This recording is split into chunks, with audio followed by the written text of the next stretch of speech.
everyone, my name is Miss Jenny and I'm with the Southern Food and Beverage Museum here in New Orleans, but cooking at home with you in your homes. Today we're making tacos, one of my favorites, and you can find the recipe in the link below along with activities and also a check for understanding. Let's go ahead and get started. You're going to have all of your seasonings that you put together. You're going to have most of these in your kitchen cabinet, most likely. We're going to go ahead and start with our chili powder. This is the thing I need the most of spice-wise, and I'm going to have 1 whole tablespoon. So always measure as much as possible over the bowl that you are using. Shake it to flatten it. I want to use all my chili pepper, huh? It's been a while since I've used it. One of the things, because we live in a humid area, is that our spices, if we're not careful, can get a little lumped together.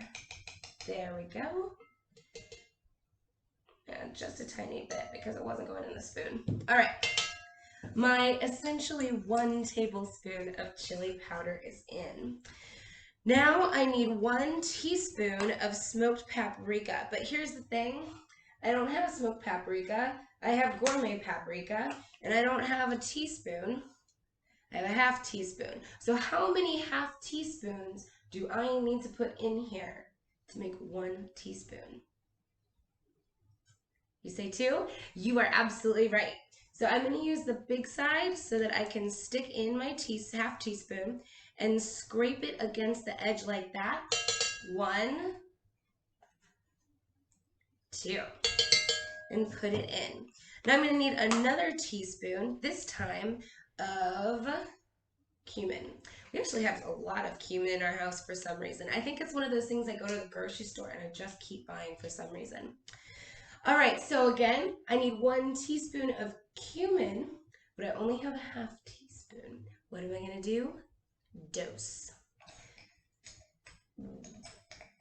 There we go. Shake it to be even in there. Uno.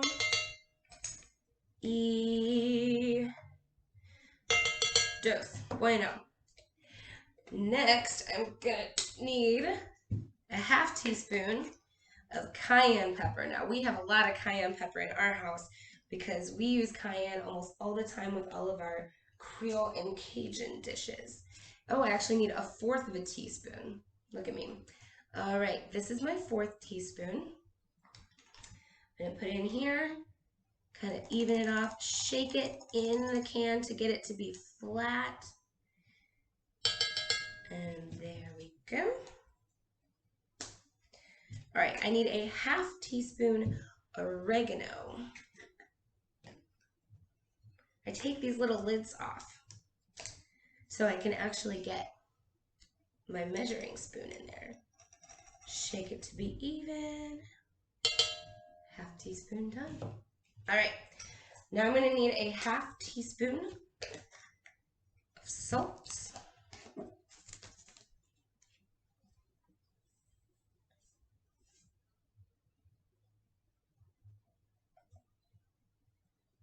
Go. Put that in the middle. You can start to see all of the colors going on there. You can see the oregano in the back, the salt. Got a lot of red seasonings today. Now I'm going to use 15 cranks or shakes of black pepper, which is essentially a ½ teaspoon because I don't have pepper that you can stick in. All right, 1, 2, 3, 4, 5, 6, 7, 8, 9, 10, 11, 12, 13, 14, 15. There we go. And this isn't in our recipe, but I'm going to do it anyways because I love it. I'm going to put a little garlic powder in there. I'm also not going to measure it. Just a little rainfall of garlic powder. It's one of my favorite things. Okay, so you can see all of the colors that we've got on the bottom. We're going to mix these all together in a second. But first, I'm going to add 1/2 of a cup of tomato sauce. This is the thing that gives, the spices are going to give the red color to a point, but this is going to make it a little bit more wet when you actually put it in. Otherwise, it'll just be seasoned. How do I go about doing this? You know what? I'm going to go the messy route, honestly. I'm going to stick in my half cup like so. I'm going to gently shake it over to even it out. And drop it all in. Okay. All right. Now I'm going to take my whisk. Super easy. Mix it all around. Now, how am I going to know when it's mixed? Any ideas? Well, I'm going to know it is mixed because I don't see big chunks of other things. If I look on the bottom, do you see big chunks? That's a good question.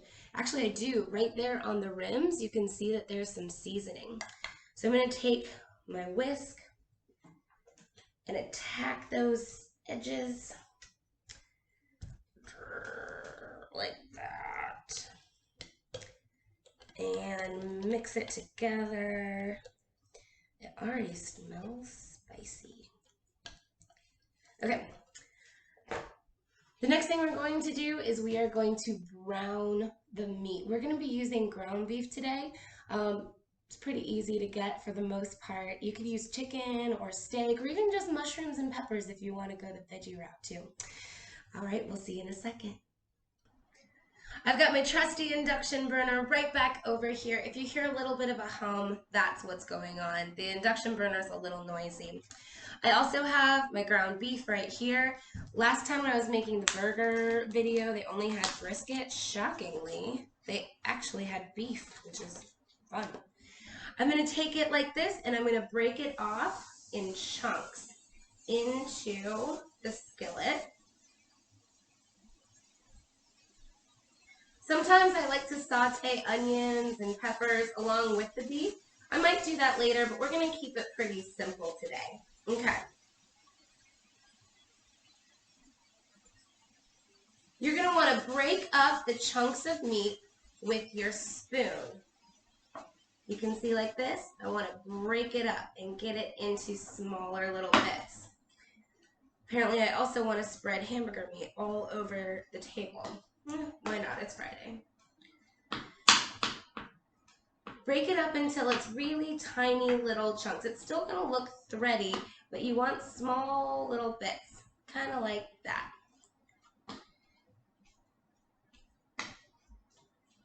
All right.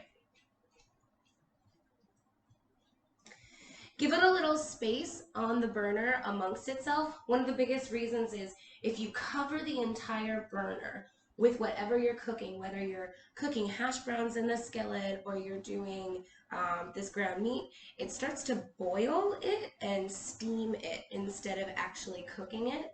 You're going to have a little bit better results with giving it some kind of holes around it like that. We're going to let this sit for about 5 minutes, keeping an eye on it to make sure that it doesn't start burning or anything. And then we're going to come back and keep stirring until it's brown. We call meat browning because normally meat is red or pink. Technically, it is brown. We put nitrates in it to make it pink, but that's for another day.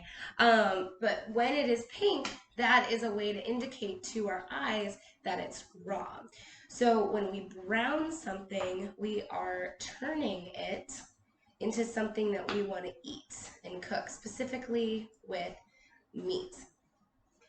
I just washed my hands. I just washed my spoon because I touched the raw meat. What you want to do while you're stirring, you want to fold and flip. So you get your spoon underneath the pink parts and then fold it or flip it, touching the griddle.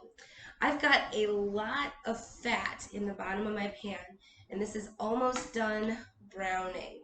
As soon as you don't see any pink, that's when you take it off and go put it in the colander. You don't want to overcook it or your beef is going to be really rubbery and kind of chewy, which isn't going to taste very good. All right, turn that off. There we go, browned meat. This was an 80-20 meat. When you go and buy meat, it's going to have a different percentage on it. Normally I get like 93%, 7%.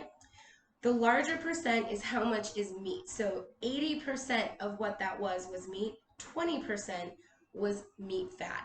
That's a lot. And so if I put it in the colander or the strainer and then rinse it off a little bit with some water, I'm going to get a lot less fat that I'm actually eating.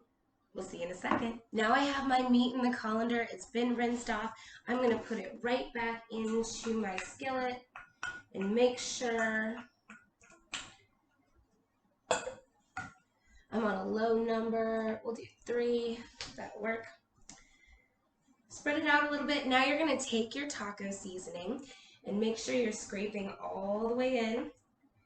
Going to try and clap it around different parts of your ground beef. If I had a spatula, that would work really well right now.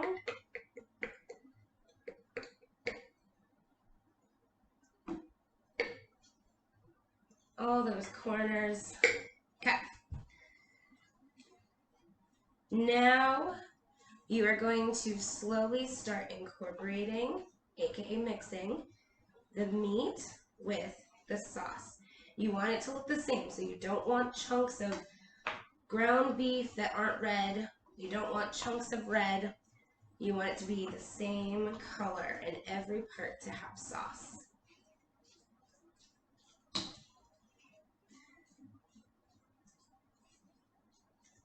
Perfect. Now what I'm going to do, I am going to put my lid on, and I'm going to let this come to a little bit of a simmer. There's not much liquid, so at least heat it up and have the flavors start to marry with the ground beef. It's going to taste amazing, and I'm going to come back to this in about 5 minutes, get my tortilla and fixins ready, and we'll see you soon. My taco meat is perfect. That's when you know that it's ready. You can start to smell it. I'm going to get my taco ready. I have my half tortilla. I'm going to put cheese on the bottom. That way, when the hot meat goes on, it's going to melt it a little bit. Then, I'm going to take some of my taco meat, yum, and put it on top. What are some of your favorite taco toppings? Then I'm going to put a little bit of lettuce and some of these tomatoes over here. Gonna wrap it up all tight, pinch it with my back fingers.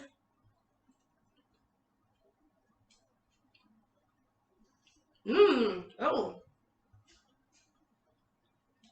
I think I put a little more cayenne in there than I needed to. There you go. You've got your tacos. Enjoy. In the meantime, like, share, subscribe, all of those things. You can email me at Jennie, JENNIE, @southernfood.org with anything you'd like to see us do in classes in the future. And until next time, enjoy. We'll see you soon.